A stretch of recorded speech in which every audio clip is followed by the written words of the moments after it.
그래서 어떤 분들은 뭐 적게 절개해서 리프팅은 안 되죠. 그래서 리프팅을 하려면은 하안검 수술과 똑같이 절개하되 한 1 내지 1.5cm 정도로 바깥쪽으로. 그래서 왜 그러냐면 이걸 우리가 당겨서 뼈 골막에다가 우리가 걸어줘야 되니까.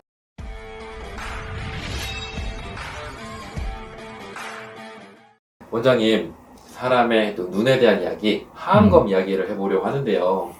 하안검 수술이 단순하게 하나만 있는 게 아니라 이게 또 단계별로 있다고 얘기도 들었고요. 여성뿐만 아니라 요즘에 남자들이 성형외과를 찾는 이유 중에 또 하나가 이 하안검, 이거로 이제 많이들 방문한다고 합니다.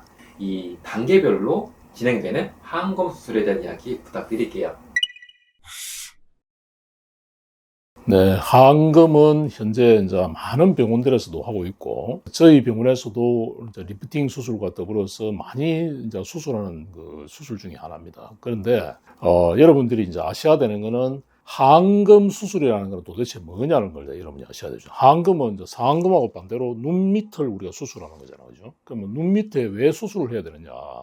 저도 보면 약간 이제 피부도 좀 처지고 약간 볼록한 게 있는데, 결국에는 뭐냐면 나이가 들면서 이 지방이 점점 생기는 사람도 있고요. 또 지방의 무게 때문에 이게 불룩하게 올라오는 거죠. 그럼 젊을 때는 왜 불룩하지 않았는데 나이가 들면서 불룩해지느냐.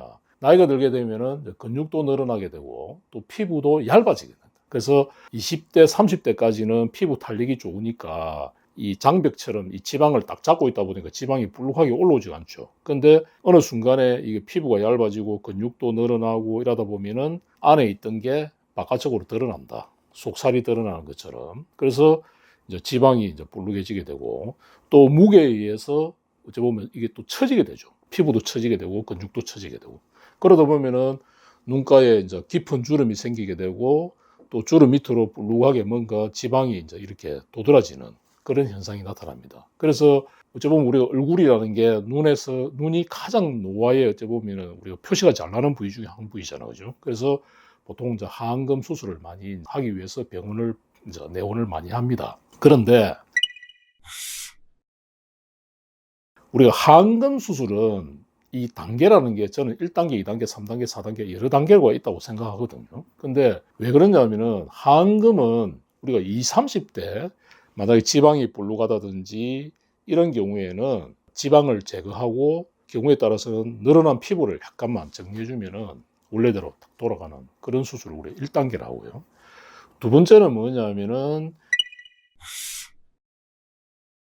어느 정도 나이가 이제 한 40대나 뭐 이렇게 50대 초반 정도 됐을 때, 지방도 지방이지만은 앞에 말씀드린 대로 피부가 늘어나게 되고 또 지방이 어느 정도 처져 있고 불룩하게 있는 경우에는 이 지방 재배치를 하죠. 요즘 많은 분들이 이제 지방 재배치. 저희 병원에 오시는 분들도 좀 더 지방 재배치 수술을 하고 싶다 이렇게. 그럼 지방 재배치는 뭐냐? 말 그대로 지방을 배치를 새로 해주는 겁니다. 배치를 어떻게? 원래 옛날에 내가 10년이나 20년 상태로 자연스럽게 만들어주는 겁니다. 그래서, 이제 절개를 통해서 그 지방을 어느 정도 제거할 거는 제거하고, 어느 정도 또 남는 양을 다 제거하는 게 아니고, 어느 정도 남아있는 양을 가지고, 보통 보면은 이제 40대 정도 되면 눈물 밑 꼬랑이라죠. 눈 밑에 꼬랑이 이렇게 생겨 있습니다. 그래서 그 꼬랑 부위에 위에 있는 지방을 밑으로 내려서 지방을 재배치시켜주는 거죠. 그건 수술적인 방법은 여러 가지 방법이 있습니다. 그래서 그걸 갖다 우리가 지방 재배치, 그걸 우리가 2단계라고 생각하시면 되고요. 3단계는 뭐냐면은, 이제 나이가 50대, 60대 정도 되면 우리가 안면거상술을 한다든지 목거상술을 할 정도로 처짐이 심해지는 경우에, 그런 경우에는 이 보면 피부도 그렇고 근육도 그렇고 전체적으로 처져 있죠. 심지어 심한 경우에는 우리가 이 팔자주름도 더 깊어져 있습니다. 그런 경우에는 여러분이 얼굴을 이렇게 쭉 당겨 보시면 이 처진 부위가 도리어 어쩌보면 더 많은 경우가 있습니다. 그런 경우에는 이 근육이라든지 밑에 있는 지방, 그 우리가 수프를 해서 그 근육 밑에 있는 지방이 있거든요. 그래서 박리를 조금 더 해서 그 리프팅을 해주는 그 수술을 우리가 저는 이제 3단계라고 이야기합니다. 그럼 4단계는 또 뭐냐? 4단계는 우리가 중안면 거상술이라고 가깝는데, 중안면은 그럼 뭐 어디서 중안면이라 하냐면, 중안면은 눈썹 밑에서 우리 코까지를 우리가 중안면이라거든요. 상안면, 중안면, 하안면이라고 나올 수 있습니다. 그럼 중안면을 처져 있는 경우에는 이 중안면, 그러니까 박리를 갖다가 눈 밑에보다 조금 더 하는 거죠. 어찌 보면 팔자 근처까지도 할 수 있고요. 그래서 여기 근육, 우리 동안근이라는 근육과 스마스를 당겨서 이 골막에다가 우리가 걸어주는, 어찌 보면 리프팅이죠. 하안검 리프팅, 뭐 중안면 그 상술, 많은 말을 하는데 그게 어찌 보면 4단계 수술이다. 이렇게 말씀드립니다. 그런데 이제 간혹 이제 그 오해하시는 게 뭐냐면은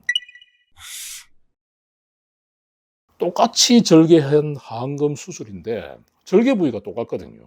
절개는 똑같지만은 안에서 일어나는 일은 무궁무진한 다양하다. 그걸 여러분이 꼭 아셨으면 좋겠습니다. 예. 그래서 어떤 분들은 뭐 적게 절개해서 리프팅은 안 되죠. 그래서 리프팅을 하려면은 하안검 수술과 똑같이 절개하되 한 1 내지 1.5cm 정도로 바깥쪽으로. 그래서 왜 그러냐면 이걸 우리가 당겨서 뼈 골막에다가 우리가 걸어줘야 되니까, 예, 그만큼 절개선이 조금 더 옆으로 간다는 거, 그걸 여러분이 아셔야 되고, 절개는 똑같지만 안에서 일어나는 일은 그 1단계부터 4단계가 다 다르다. 그걸 여러분한테 꼭 말씀드립니다. 그래서 나이가 드셔서 처져 있는 경우에는 단순 우리가 1단계만 1, 2단계만으로 부족할 때는 반드시 3단계나 4단계 수술을 해줘야지 본인이 원하는 동안의 얼굴이 될 수 있다. 이렇게 말씀드립니다.